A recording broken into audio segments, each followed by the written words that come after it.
4 নম্বর message সূরাতুল হুজুরাতের আল্লাহ তাআলা বলেছেন, ইয়া আইয়ুহাল্লাযীনা আমানু লা ইয়াসখারু কওমুম মিন কওম আসা আন ইয়াকুনু খায়রুম মিনহুম। আমরা এক গোত্রের মানুষ যেন আরেক গোত্রের মানুষকে নিয়ে হাসি ঠাট্টা না করি। আছে কিনা দেখবেন, আরে বেটা তোগো বাড়ির মানুষটাই খারাপ, এই অঞ্চলের মানুষগুলোই খারাপ, এই জেলার মানুষগুলোর মতো খারাপ মানুষ আর হতে পারে না। এভাবে মাঝে মধ্যে আমরা বলি, গোত্র নিয়ে কথা বলি, বংশ নিয়ে কথা বলি, অথচ আল্লাহ বলেছেন এই গোত্র বংশ এটা আমি দিয়েছি লিতা আরাফু, যাতে একজন আরেকজনের সাথে পরিচয় বহন করতে পারে। আমি জমিদার বাড়ির মানুষ, আমি ব্যাপারী বাড়ির মানুষ, আমি হাওলাদের বাড়ির মানুষ। কথা কি বোঝেন নাই? বাড়ির নাম তার বলতে বাড়ির নাম হলেই যে অনেক কিছু হয়ে যায়। হাওলাদারের বাড়ির মানুষও তো পাগল হতে পারে, আবার ব্যাপারী বাড়ির মানুষও তো চেয়ারম্যান মেম্বার হয়ে যেতে পারে, ঠিক কিনা বলেন? অনেক জ্ঞানী হয়ে যেতে পারে, বিশেষ ক্যাডার বড় কিছু হয়ে যেতে পারে। তার মানে হলো বাড়ি দিয়ে কখনো আমরা কাউকে মাপবো না। ঘরের নাম দিয়ে, বাড়ির নাম দিয়ে, হাওলাদার জমিদার দিয়ে কাউকে কখনো মাপা যাবে না। আল্লাহ সুবহানাহু ওয়া তাআলা এখানে যে মেসেজ দিলেন, লা ইয়াসখারু কওমুম মিন কওম, তোমরা এক গোত্রের মানুষ আরেক গোত্রের মানুষকে নিয়ে কখনোই হাসি ঠাট্টা করবে না।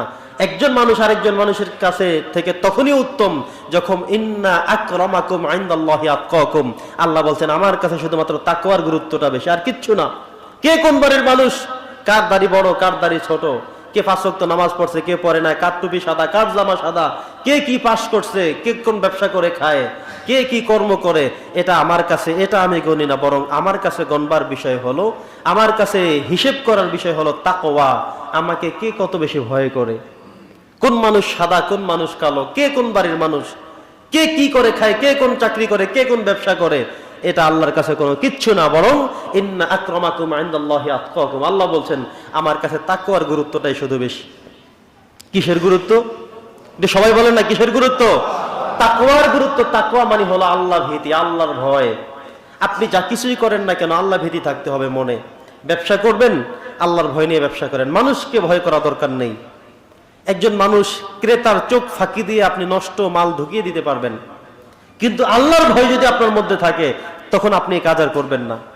ক্রেতা আপনার এলাকার হোক অথবা নাই হোক, ক্রেতা আপনার পরিচিত হোক অথবা পরিচিত হোক, সে যেই হোক, তাকে সুযোগ পেলে আমি পচা ঢুকিয়ে দিব, নষ্ট দিয়ে দিব, প্রতারণা করব, ফাঁকিবাজি করব।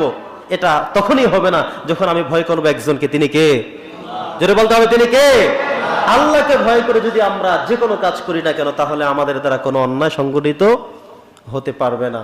বন্ধুরা আমার, এই জন্যে আল্লাহ বলছেন ইন্না আকরামাকুম ইনদাল্লাহি আতকাকুম, আমি আল্লাহর কাছে গুরুত্বপূর্ণ বিষয় শুধু একটাই, দামি শুধু বিষয় একটাই, মানুষের মর্যাদা মানুষের মূল্য বেশি হওয়ার কারণ শুধুই একটা, সেটা হলো ইন্না আকরামাকুম ইনদাল্লাহি আতকাকুম, সেটা শুধুই তাকওয়া।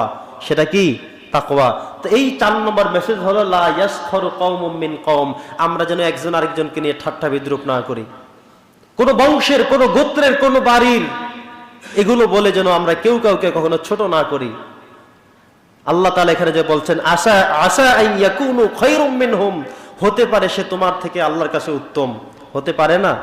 আপনার বাড়ি অনেক বড় নামের এক বাড়ি, কিন্তু আরেকজন মানুষ এমন জায়গায় ঘর করে থাকেন যার বাড়ির কোনো নাম নেই, ঘরের কোনো পরিচয় নাই। সেই পরিচয়হীন মানুষটার গুরুত্ব আল্লাহর কাছে বেশি হতে পারে, কারণ তার তাকওয়াটা আল্লাহর কাছে বেশি পরিমাপিত বিষয়। আল্লাহ যেটা দেখেন সেটা হলো তাকওয়া। এই জন্যে আপনার আমার কাছে কোনটার দাম কম বেশি সেটা কোনো বড় বিষয় নয়, বরং কার তাকওয়ার গুরুত্ব কত বেশি সেটাই হলো আল্লাহর কাছে বিষয়। 5 নম্বর মেসেজ সূরাতুল হুজুরাতের ওয়ালা তালমিজু আনফুসাকুম, আল্লাহ তাআলা বলছেন তোমরা একে অপরের দোষ খুঁজো না।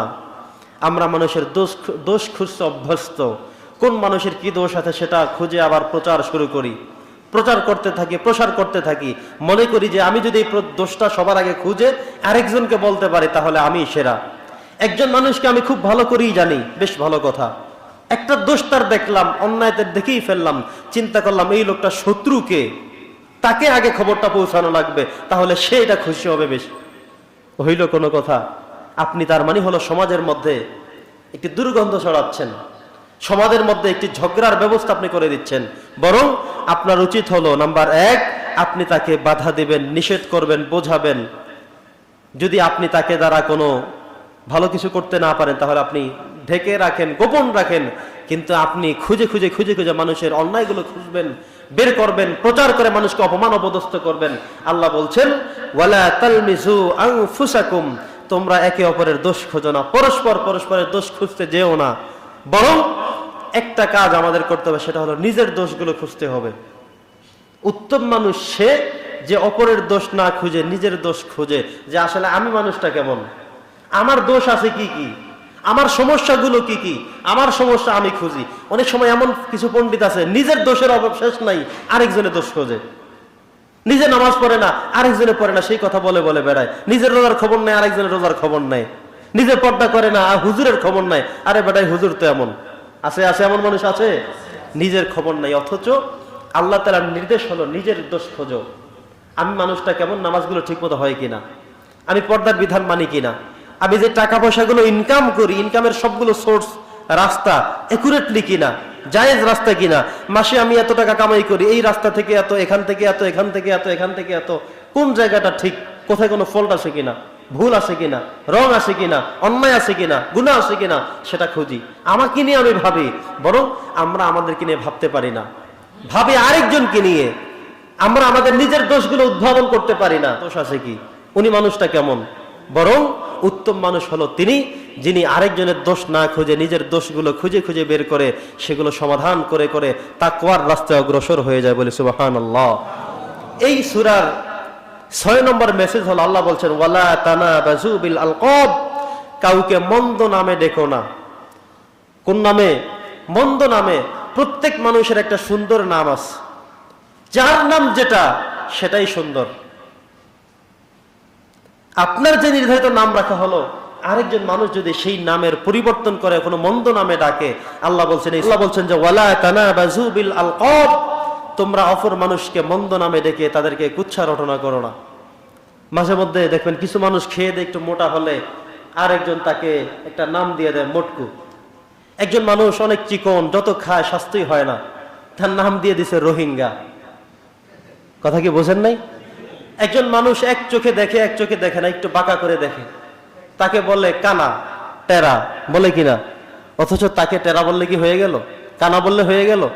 বেশি খায় জন্য খাদক বলে ফেলবেন, একটু মোটা সেজন্য মোটকু বলে ফেলবেন, চিকন হলে রোহিঙ্গা বলে ফেলবেন।